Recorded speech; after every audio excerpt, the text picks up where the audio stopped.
how long we have to wait to recover initially invested money. That is what we call payback period. You know that when you are going to acquire investments opportunity, initially we have to incur huge amount of money. During the period of investments or during the period of useful life of that particular project, we can recover this one. We can recover initially invested money. For that, how long we have to wait? That is what we call payback period. Payback periods are being calculated in terms of the time period. In terms of the time period, it's not a rupee value or it's not in a percentage form. It's a period. It's a period, right? Look at it. It's been given by the students are like this. How long an investor waits to recover invested amount in a project, right? Or you can say required time periods that cash inflow of the projects to get equalized cash outflow of the project, right? It's talked about in the another manner, we can say required time periods that cash inflows of the projects to get equalized cash outflow of the project, right? That is what we call payback period. Payback period, simply, what is a payback period? Payback period means how long an investor waits to recover initially invested money. You know that each and every project has useful life. Each and every project has useful lives. During these useful lives, probably we can say recover initially invested money. To recover that initially invested money, how long we have to wait? That is what we call payback period. Okay, my dear students, it's been explained in the two different ways. And also, the special points here. We talk about this one. Payback period being calculated based on this cash flow, right? Payback period being calculated based on the cash flow. Accounting rate of return being calculated based on accounting profits. And payback period being calculated based on the cash flow. Actually speaking, some of the students, I have pointed out this one. Except accounting rate of returns, all other project evaluations and techniques use cash flows to evaluate the project. Use cash flow to evaluate the projects, except accounting rate of returns.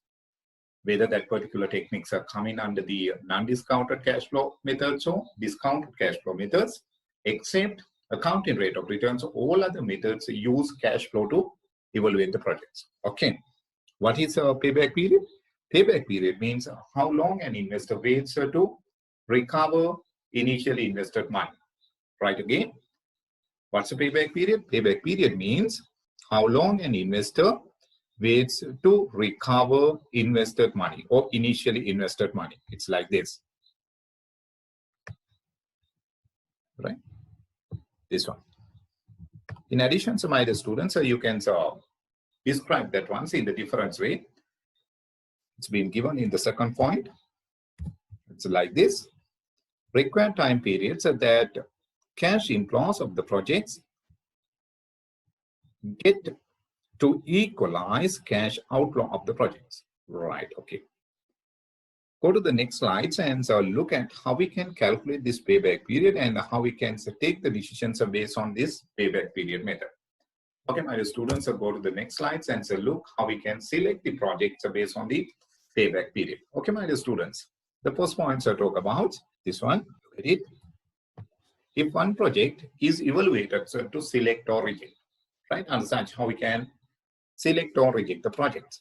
Payback period of the project is less than target payback period. The project should be selected, right? Project should be selected. If the payback period of the project less than the target payback period, then project should be selected, right? Second points I talk about, payback period of the project is greater than target payback period, then project should be rejected. Project should be selected. It's like this. Suppose my dear students, there is organization, it's a target payback period is 3 years, right? 3 years. What is mean with this 3 years?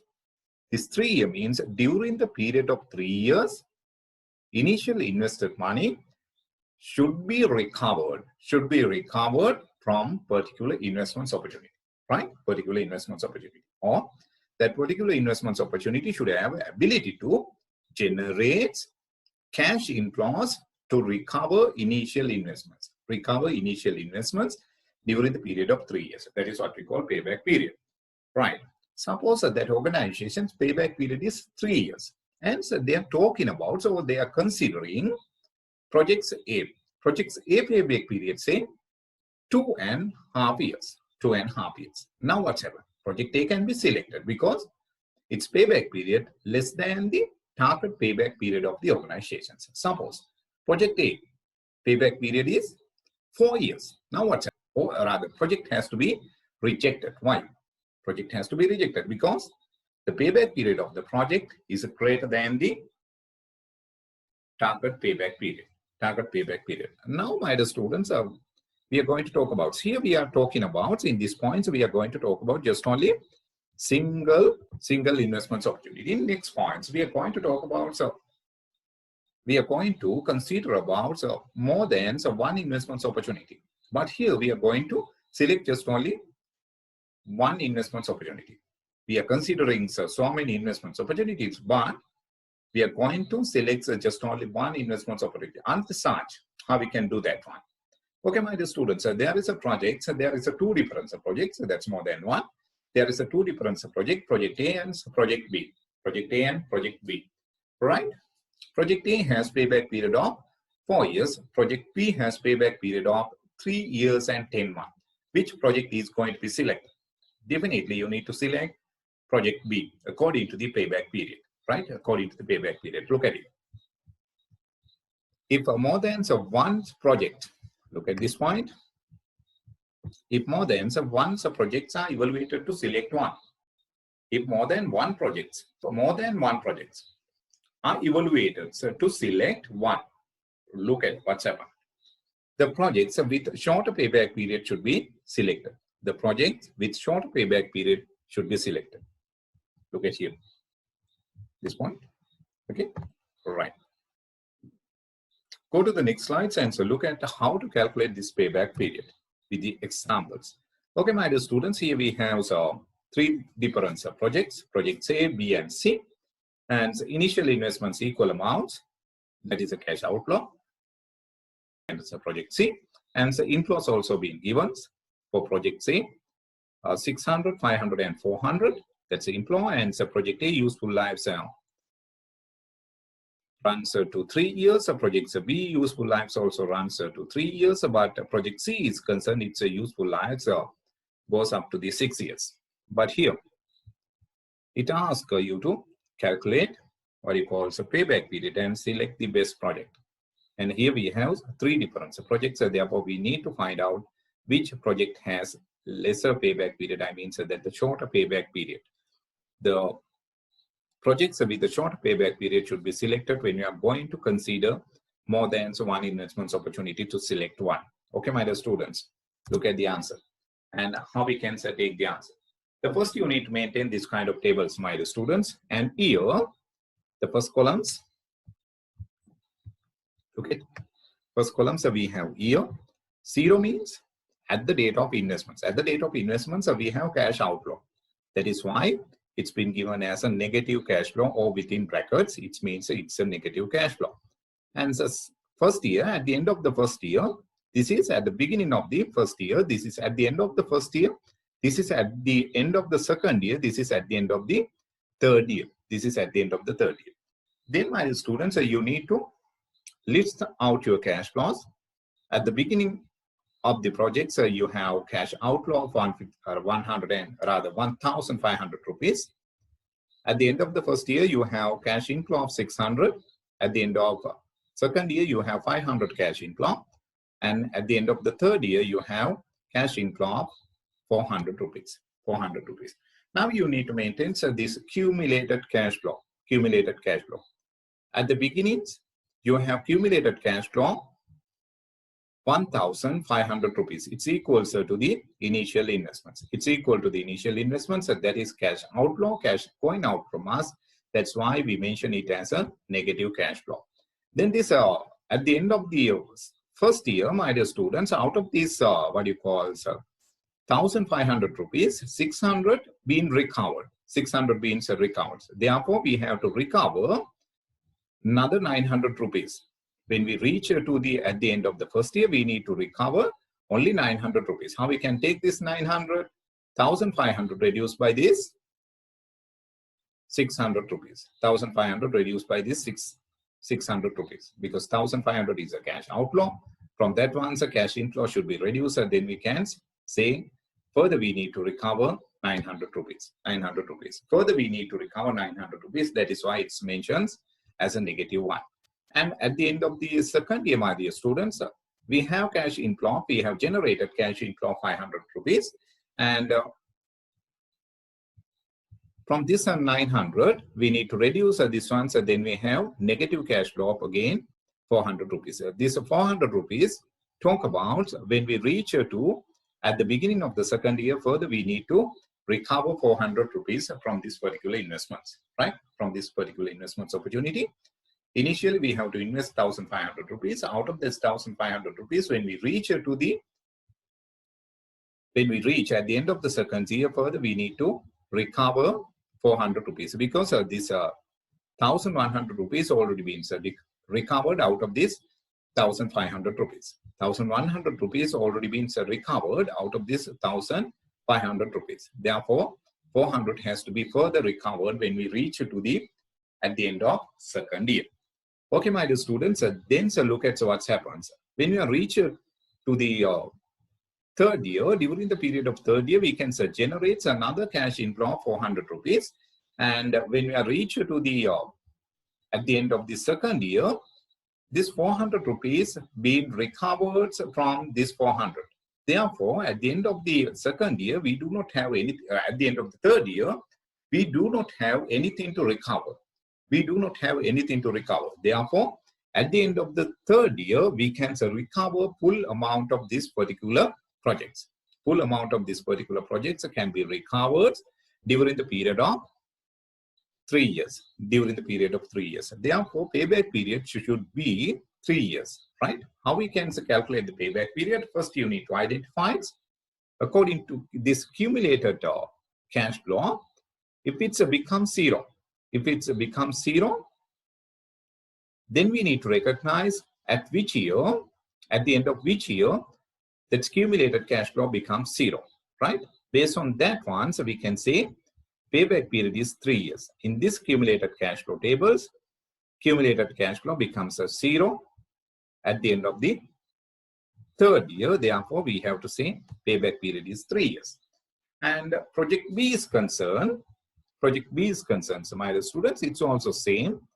Initially, we have cash outflow. Therefore, cumulated one is also cash outflow.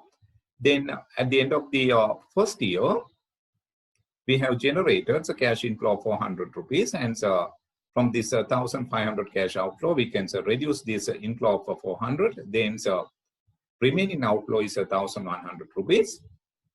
Again, some my dear students, at the end of the second year, we have further generated another 500 rupees. From this negative cash flow of 1,100 rupees, this 500 can be reduced. Then we have negative cash flow of 600 rupees. This 600 rupees can be totally recovered at the end of the third year, having used cash flow generated during the period of third year.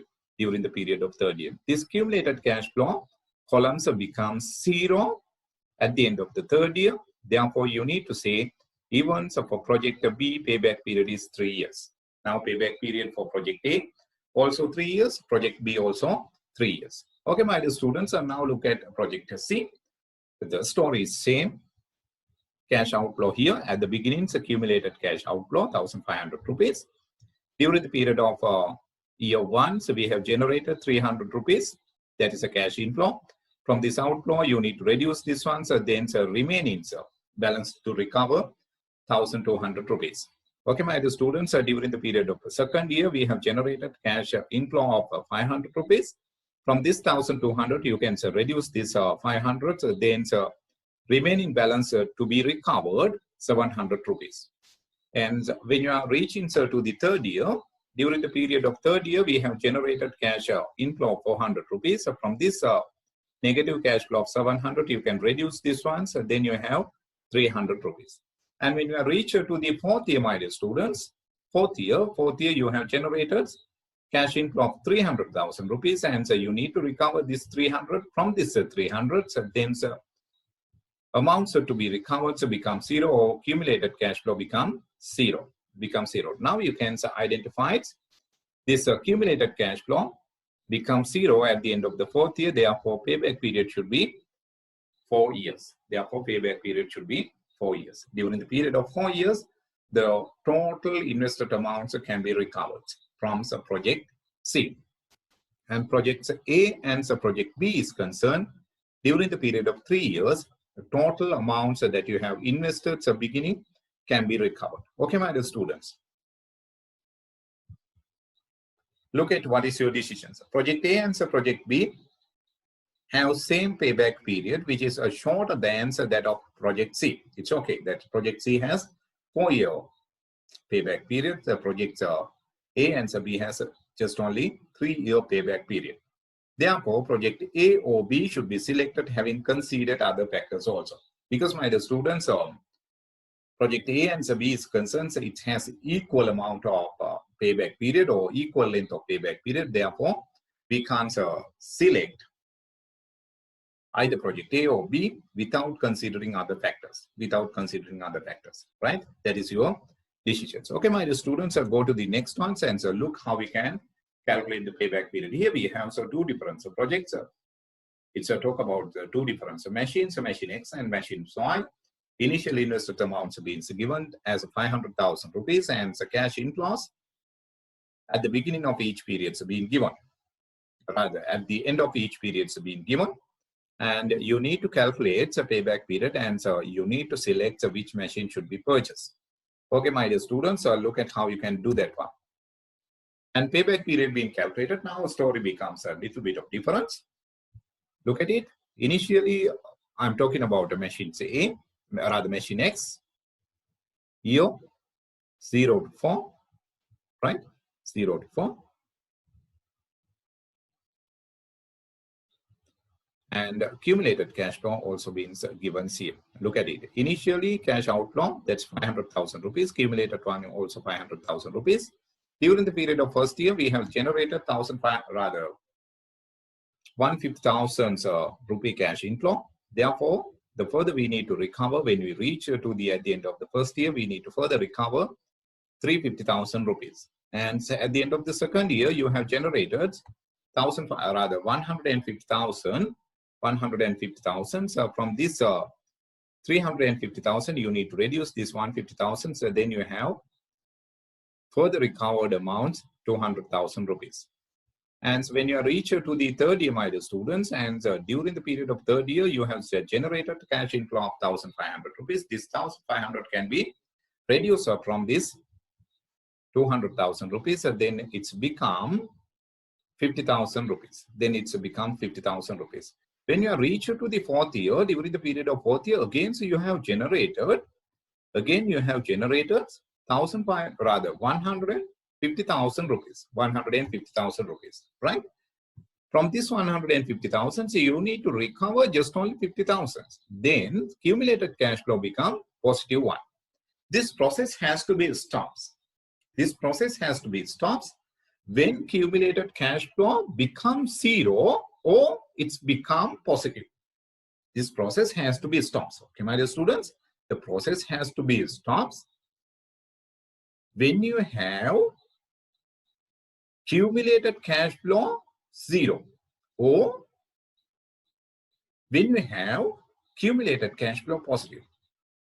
The first times you meet positive cash flow in the cumulated cash flow columns, you need to stop the process. You need to stop the process. Whether that's a particular project's useful lives become 5 years or 10 years or whatever it is, if you received positive cash flow in the cumulated cash flow columns, you have to stop the process. Then you have to decide what is your payback period. Okay, my dear students.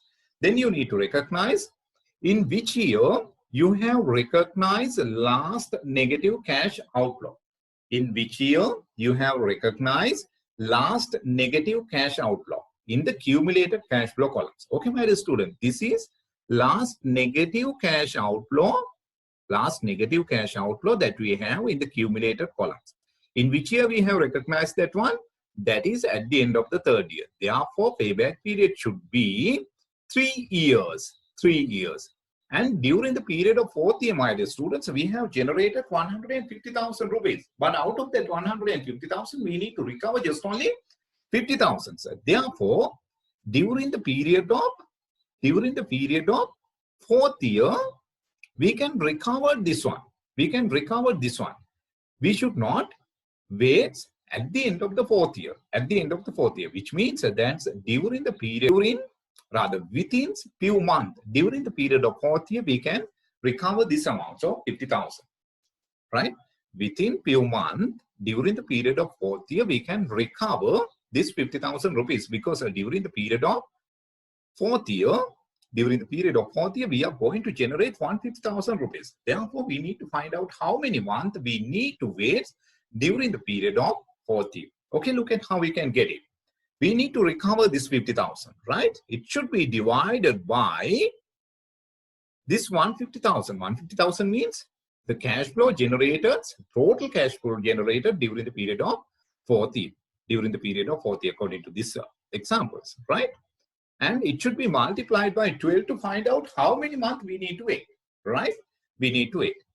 If so, my dear students, a 3 year, you can take it. 3 year, how we can recognize the 3 year? Cumulated cash flow columns, in which year you have last negative cash outflow. That is at the end of the 3 years, right? At the end of the 3 years, right? Okay, 3 years. And look at how many months. 50,000 divided by 150,000 multiplied by 12 to find out month, that is per month. Therefore, in this one, or project X, we have payback period 3 years and 4 months. 3 years and 4 months. Okay, can you get my point? Okay, can you get my point? In previous examples of my dear students, cumulated cash flow columns have become 0 at the end of respective year. At the end of respective year. Therefore, we should not do this type of calculations to find out the month. But here it's a different case. In example number 5, it's a different case because this cumulated cash flow column does not become 0, right? Instead, we have positive cash flow, right? If we have first positive cash flow in the cumulated cash flow column, so we have to stop the process, whether that's a particular project useful lives or runs over the period of 10 years or more than that, right? Here, it becomes rather cumulated cash flow. We have first a positive cash flow in the cumulated cash flow columns during the period of fourth year, right? During the period of fourth year, therefore we have to stop the process. Actually speaking, so this project X and project Y has useful life of 5 years. Useful life of 5 years. So we should not consider about that one according to these methods, right? That is one of the limitations or drawback of this particular methods. Useful life, the cash flow generated during the period of total useful life of the project is not going to be considered. If we recover the initial investment amount, then thereafter cash flow generated by the project is not going to be considered according to this particular techniques or this particular methods. Okay, that is one of the drawbacks. We can talk about the drawbacks when you are going to look at the drawbacks also. Okay, my dear students, go to the machines of Y now. How we can calculate it? Look at it. When you reach to the first positive cash inflow or positive cash flow, you have to stop the process. In the cumulated cash flow column, so when you reach a positive cash flow, you have to stop the process, right? Therefore, at the end of the fourth year, you have to stop the process. You should not consider about the fifth year cash flow, right? And also, my dear students, you need to look at which year we have last negative cash outflow under the cumulated cash flow columns. That is during the period of, that is at the end of third year. Therefore, you need to say payback period in terms of the years 3, and you need to say how many months we have to wait during the period of fourth year also. During the period of fourth year also, because when we are going to reach at the end of the first year, further we need to recover 60,000 rupees. This 6,000 rupees has to be recovered from this 90,000 which is generated during the period of fourth year. But during the period of fourth year, we should not wait at the end of the fourth year, but within few months, during the period of fourth year, we can recover this 6,000 rupees out of this 90,000. For that, how many months we need to wait? How we can get it? 60,000 divided by 90,000 into 12. to find out the month. Okay, that is 8 months, 3 years and 8 months. Now, which machines you need to be selected? Rather, which machines you have to select? Now, which machines, my dear students, you have to select? The machine A, rather machine X has a payback period of 3 years and 4 months. Machine Y has payback period of 3 years and 8 months. Shorter payback period, rather machines with shorter payback periods should be selected. Therefore, machine X should be selected. What's the reasons for that one? Machine X should be selected as it has shorter payback periods than that of the machines Y. Okay.